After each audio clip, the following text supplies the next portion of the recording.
Hello guys, welcome. Collective reading tayo ngayon. Tingnan natin kung kaninong energy to. Be open-minded po, hindi po halos lahat makaresonate, kaya piliin nyo na lamang. And thank you nga po pala sa mga nag-subscribe. Lalo na po sa mga bumabalik. Marami pong salamat. Give me the message for collective. Kaninong energy to?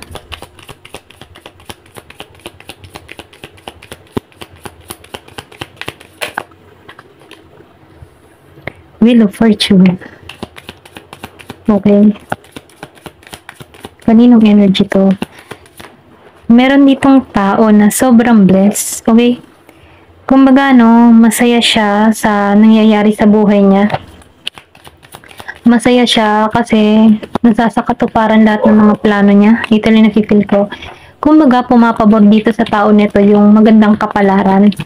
And then, nakikita ko rin dito na nagkakaroon to ng blessing, okay? Kumbaga, nagiging balance yung kanyang financial dito. Meron travel dun sa iba. Pwede rin sabihin nagtatrabaho sa barko or pwede rin meron kang kadiling na ganun, okay? Then, nakikita ko rin dito, yung iba sa inyo, nakakasave ng pera. Okay? Andun ka sa moment na nagiging kang matalino sa mga desisyon na ginagawa mo. Pinapanghawakan mong maigi itong perang yung bang tipo na yung sinasahod mo, okay, nagiging kang maingat sa paggastos dito or pwede rin sabihin nag-iipon ka dito. Meron kang gustong gawin or pwede rin sabihin meron kang gustong yung ba tipong ipunin or pwede rin nagbabala ka mag-travel. Okay, ito rin nakikita ko.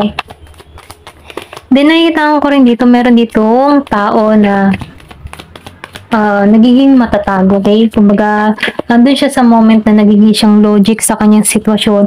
Iniisip niyang maigi dito kung ano yung kanyang mga dapat gawin, okay? Meron ditong Virgo, Capricorn, Taurus, Gemini, Aquarius, and Libra. Ayan. Then, nakita ko rin dito, marami tong mga kinaharap na pagsubok na kung saan nagiging siyang matatag, okay? Kumbaga, nalampasan niya yung mga pagsubok nito. And then, nakikil ko din dito, nagiging matalino. Pero ganun pa man, kaya siya nagiging matalino dito, dahil sa mga experience na naranasan niya sa nakaraan niya. Ito lang nakikita kung bakit nagmamature siya ng maaga. Pwede rin sabihin na siya lumaki sa hirap na kung saan, yung ba tipo na nagtatrabaho, bata pa lang nagtatrabaho na para sa ikabubuhay niya. Ganun. Ito lang napipil ko dito. Pwede rin sabihin hirap sila sa kanilang sitwasyon or pwede rin sabihin na lumaki siyang kailangan kumita ng pera. Ito lang napipil ko, Kumbaga, pwedeng meron dito nag-working student or pwede rin sabihin na bata pa lang malaki na yung responsibilidad niya. Okay? Para makatulong sa pamilya. Kumbaga, bata pa lang nag-mature na siya. Ito rin nakikita kung bakit siya nagiging matalino sa panahon ngayon, okay? Dahil sa mga experience niya, hinubog siya ng maaga. Ito rin nakikita ko. Pero ganun pa man, nakikita ko dito nakaranas to ng mga pagsubok, bad experience, or pwede rin sabihin na hirap sa buhay. Ito rin nakikita ko. Pero ganun pa man, ito yung hirap sa buhay nito, ito yung nagtulak sa kanya kung bakit nagiging siyang matatag sa panahon ngayon. Ayan, ito lang yung nakikita ko. Meron ditong Gemini, Aquarius, and Libra. Then nakikita ko rin dito, yung iba sa inyo, nafe-feel ko dito na meron ditong tao na alam mo yun, feeling broken, okay? Pwede rin sabihin bagong hiwalay pa lang tong tao nito, kaya nasasaktan pa siya dito. Ito lang yung nakikita ko. Yung bang tipo na yung energy niya dito ay parang tinatamad siya kasi sa nangyayari, okay? Kasi nafe-feel ko dito sariwa pa tong kanyang nararamdaman. Pwedeng bago pa lamang to nakakahiwalay. Na kung saan meron siyang person dito na hindi sinusuklian yung pagmamahal na ipinagkakalob niya dito sa person niya. Kumbaga, dinededma siya dito. Pero ganun pa man, sinasabihan dito, kung ikaw man ay nahihirapan sa isang sitwasyon at binibigyan ka dito ng lakas ng loob na mahalin mo yung sarili mo. Kasi dito ka papunta sa Six of Cups. Makikita mo yung muli yung sarili mo, yung matipong aalagaan mo muli yung sarili mo, ino-nurture mo muli yung sarili mo. Kumbaga, nafe-feel ko dito na dito ka patungo sa paglago, okay?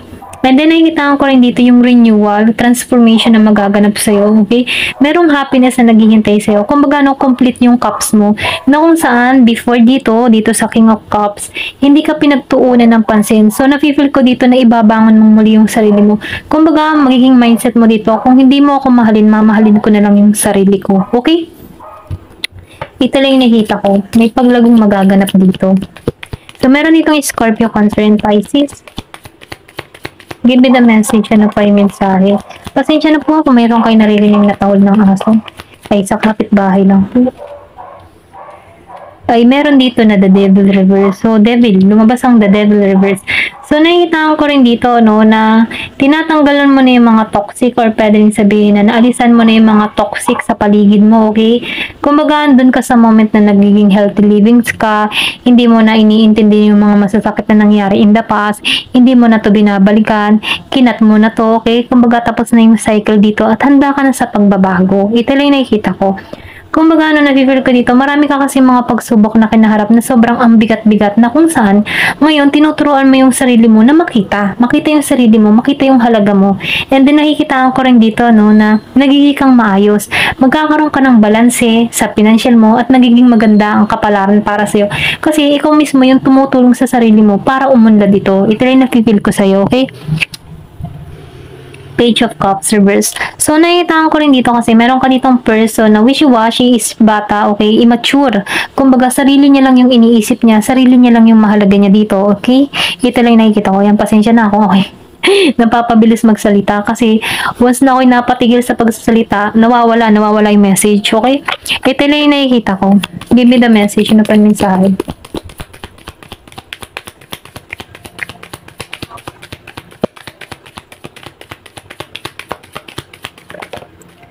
So, meron ka dito na Knight of Wands reverse. So, meron ka talaga dito ng tao na toxic, ano, arrogante. Itong tao nito, kumbaga makasarili siya. Sarili niya lang yung iniisip niya dito. Pwede rin sabihin mataas ang tingin niya sa sarili dito. Okay, kumbaga hindi kanya pinagtuunan ng pansin. Pero ganun pa man na naalasan mo to. Ito lang nafe-feel ko. So, nakikita ko dito, mas nagtuon ka sa sarili mo. Meron ditong Year of the Horse. Give me the message. Pwede rin ito din yung nagpahirap sa yung sitwasyon before. Okay? Kung bakit nahihirapan ka, pwede rin sabihin ikaw yung nagtatrabaho. Ito lang nafe-feel ko. The Hierophant. Hindi ka sumuko. Ito lang nakikita ko. Hindi ka sumuko sa hamon ng buhay. Kumapit ka sa Diyos. Kumbaga, dito ka kumukuha ng lakas ng loob. At ito yung victory mo. Okay? Ito yung tagumpay mo. Yung pagkapit sa Diyos. Kasi hindi ka nawawala ng pag-asa. Mas kumapit ka sa Kanya. Dahil dito, nagkakaroon ng balanse. At ito yung naghihintay sa'yo, yung magandang kapalaran. Kumbaga, no, kung before nahihirapan ka sa sitwasyon, naikot na yung will patungo sa'yo. Give me more information na pa yung mensahe. Ace of Cups. Ito yung pagkakalob sa'yo, okay? Kung ikaw ay nagkaroon dito ng masakit na experience, lalo na sa pag-ibig, meron ditong parating na kung saan may transformation, may pagbabago, may masayang magaganap.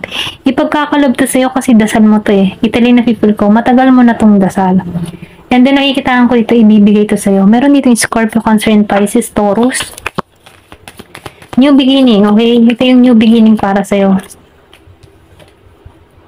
Dahil Temperance. Okay, nakikita ko dito, nakaranas ka ng hindi balanse sa isang sitwasyon. Pero ganun pa man, ano, dahil nananampalataya at nananalig ka dito, nakikita ko dito na inalisan mo na to, okay? Kumbaga, no, meron kang mga planong hindi naging matagumpay. Pero ganun pa man, kung hindi man naging matagumpay yung mga plano mo, may dahilan yan kung bakit nangyari yun, okay? Give me more information, ano pa yung sabi. So, 10 of Swords reverse. So, nakita ko dito, nakahiling ka na sa sitwasyon, okay? Kumbaga, naalisan mo na to, yung mabibigat na suliranin, yung mabibigat na alalahanin, yung mga masasakit na experience, nalampasan mo to. Natutunan mo yung sarili mong ihil sa ganitong sitwasyon, okay? Or maging sa koneksyon na naranasan mo. Ito lang nakikita ko. Kumbaga, no, tapos ka na. Andito ka na sa panibagong cycle na kung saan handa ka na sa pagbabago. Ayan, ito lang yung nakikita ko dito. So, tingnan pa natin dito kung ano pa yung masasabi sa'yo. Dito na lang sa card na to.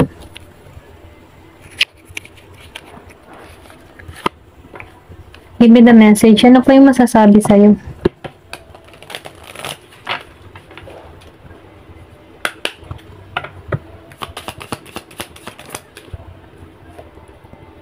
So, nakikita ko dito, meron pa rin dito magpapahayag ng nararamdaman. I think, new person to kasi meron ditong offer na parating sa iba, okay? May iba naman sa iyo, nakikita ko dito, may nag-iisip sa'yo. Or meron kang iniisip dito. Heartbroken. So, nasaktan ka dito. Ito lang nakikita ko. Nakaramdam ka ng pain dun sa iba, no? Kapighatian, lungkot. Pero ganun pa man, ano? Okay. Kaya ka nasaktan dito, no? Kasi nasa karmic relationship ka. Kumbaga, ito yung nagpa-trigger sa'yo. Kumbaga, dito sa karmic nito, nagkaroon to ng lesson sa'yo. Kumbaga, kaya mo to na-experience para mahalin mo yung sarili mo, para i-let go yung mga dapat nang i-let go. Okay? Para pakawalan yung sarili mo sa mga toxic na tao. At para ma-realize mo yung halaga mo. Ito lang yung napipil ko. Give me more information. So, nakikita ko dito yung mirror. So, nakikita ko dito yung self-reflection. Kumbaga, no, once na I think dito, nagkaroon ka ng lesson dito, and then yung person mo nagkaroon din ng lesson dito. Ito lang napifeel ko. Kasi nakikita ko dito na nagkaroon kayo ng inner wounds sa pangyayaring ito. Give me more information. Have faith. Okay, magtiwala ka kung ikaw ay gusto mo pa rin magkaroon ng panibagong relasyon, ano, magtiwala ka kasi meron ditong sorpresa. Meron ditong parating na pag-ibig sa'yo. Okay, I think new person to. Ito lang napipil ko. Kasi ito yung pagkakalob sa'yo si Ace of Cups. And then Cupid Arrow. Kumikilos na ang mga angel, Cupid, angel, okay? Para trabahuhin yung love life mo. So, napipil ko dito, meron ditong sorpresa, invitation, or pwede rin sabihin meron ditong biglang mag-alok sa'yo, or may magpakilala sa'yo, or pwede rin sabihin makilala mo online, okay? Maraming paraan kung paano makikilala tong tao na to. Pero ganun pa man, sinasabihan ka dito, manalig ka. Dahil meron pag-ibig na parating sa'yo, okay? Kung ikaw man ay naghahanap pa ng new love, parating ito sa'yo. Ayan, ito lang yung nakikita ko. Thank you for watching. Love and peace.